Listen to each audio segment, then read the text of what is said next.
Assalamualaikum warahmatullahi wabarakatuh. Saya Nisa Intan Saswati, NPL 12221100057. Saya dari Universitas IFA Semarang. Kami memperbaiki ujian tengah semester 3 makul teori ekonomi makro.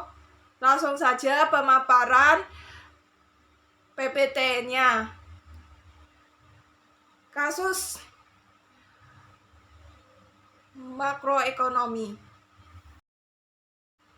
Kondisi perekonomian Indonesia setelah mengalami kontraksi pandemi COVID-19 sangat mempengaruhi perekonomian Indonesia mulai awal kuartal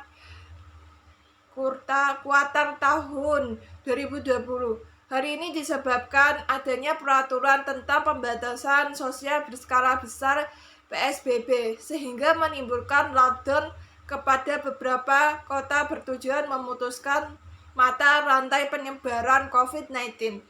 Peraturan ini menyebabkan meningkatnya penurunan perekonomian pada perusahaan formal maupun non-formal. Penurunan perekonomian menyebabkan munculnya pemutusan hubungan kerja (PHK) disebabkan oleh perusahaan tidak dapat membayar upah seharusnya.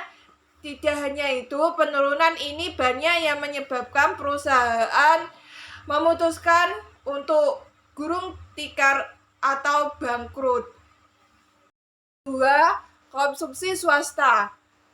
Hampir sekitar 60% pergerakan peningkatan kegiatan ekonomi yang biasanya disumbang oleh konsumsi swasta juga mengalami kontraksi. Penjualan retail, baik pasar tradisional maupun pasar modern, juga mengalami kontraksi. Bahkan penurunan pada sektor real sudah terjadi sebelum adanya pandemi COVID di Indonesia, yang menunjukkan angka kontraksi sebesar 0,3% pada bulan Januari 2020. Perjalanan wisata baik asing maupun domestik juga mengalami penurunan yang cukup drastis, sehingga menyebabnya anjlok konsumsi swasta. Yang ketiga, inflasi Indonesia kian melandai capai 4% pada Mei 2013. Menurut laporan Badan Pusat Statistik BPS, Indonesia mengalami inflasi 4% pada Mei 2023.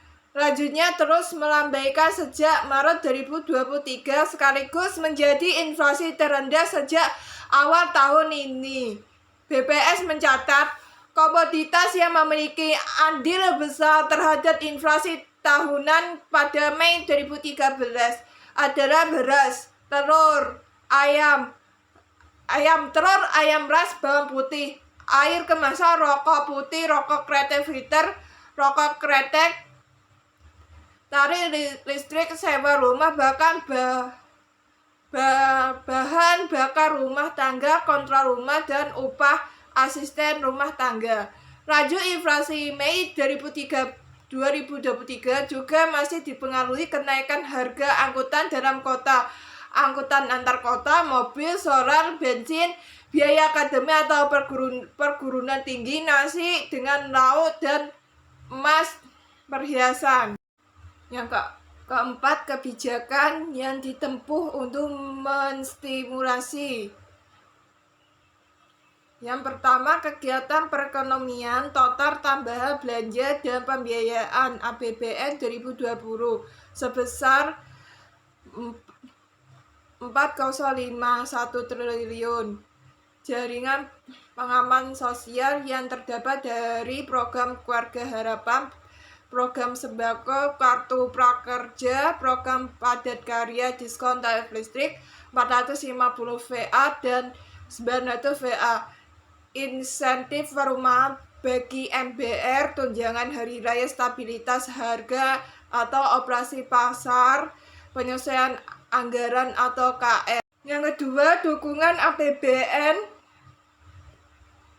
70,1 triliun jaringan pengaman ekonomi yang terdiri dari insentif fiskal, peniadaan pungutan pajak penghasilan dan pajak barang impor, pengurangan pajak badan, percepatan restitusi PPN, insentif non-fiskal, penyederhanaan dan percepatan proses ESIM, kebijakan relaksasi kredit usaha rakyat KUR, kebijakan Bank Indonesia, dan paket kebijakan OJK dan pasar modal stimulus. Baik, sekian, terima kasih dari pemaparan materi PPT. Bila ada salah kata, maaf. Wassalamualaikum warahmatullahi wabarakatuh.